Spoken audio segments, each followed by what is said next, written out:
थकित को शांति का वचन भाई भगत सिंह के द्वारा मई 23। और प्रेरितों ने प्रभु से कहा, हमारा विश्वास बढ़ा। लूका 17 अध्याय का 5 पद।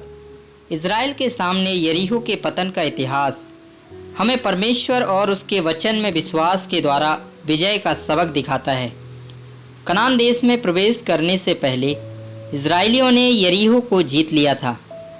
उस समय नगर की दीवारें बहुत मजबूत थीं। परमेश्वर ने अपने लोगों को आज्ञा दी कि 6 दिन तक दिन में एक बार और 7वें दिन 7 बार नगर की परिक्रमा करें।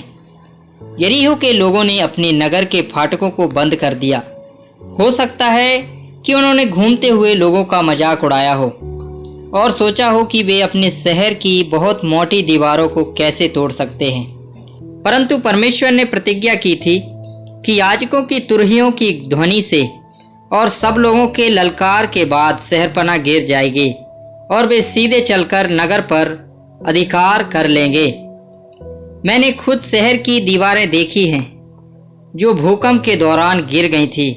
वे ढेर में गिरे थे और सपाट नहीं थे, लेकिन जेरिको की दीवारें सपाट गिर गईं, जैसा कि परमेश्वर ने कहा था।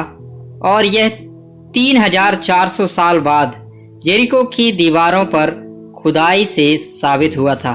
यह विश्वास की विजय थी। परमेश्वर पहले दिन दीवारों को गिरा सकता था, लेकिन वह अपने असामान्य आदेशों का पालन करके अपने लोगों के विश्वास को बढ़ाना चाहता था। प्रभावी सेवकाई के लिए हमें परमेश्वर या उसके वचन के बारे में बिना किसी संदेह के दृढ़ विश्वास की आवश्यकता है।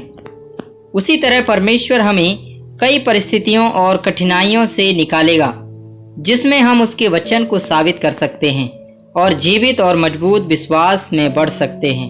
उदाहरण के लिए इब्राहिम को वास्तव में अपनी पत्नी सारा के द्वारा एक पुत्र के लिए परमेश्वर की प्रतिज्ञा पर विश्वास करने में 25 वर्ष लगे। शुरुआत में उसने अपने पिता के घर और अपने मूल देश को छोड़कर परमेश्वर की आज्ञा मानी थी।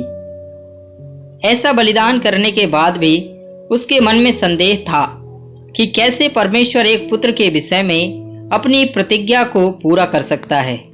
और फिर उसने अविश्वास के माध्यम से एक बड़ी गलती की और अपनी दासी हाजिरा के पास जाने की अपनी पत्नी सारा की सलाह मान लिया। नतीजन सभी संबंधियों के लिए बहुत संकट और परेशानी का कारण दिया। इब्राहिम की 25 वर्षों की परीक्षा अवधि परमेश्वर के उद्देश्य में थी। परमेश्वर के वचन में विश्वास के बिना हम उसकी सेवा नहीं कर सकते। हमारी मानवीय कमजोरियां, सीमाओं, पगडंडियों, प्रलोभनों और गरीबी को देखते हुए परमेश्वर का वचन हमारे जीवन में पूरा होना असंभव प्रतीत हो सकता है। लेकिन जब हम अपना भरोसा परमेश्वर और उसके वचन पर रखते हैं तो वह हमें विजय देगा और जैसा उसने प्रतिज्ञा किया था वैसा ही करेगा।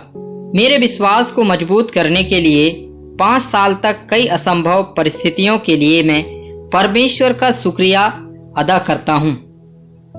अब मैं हर बात के लिए उनकी स्तुति करता हूँ।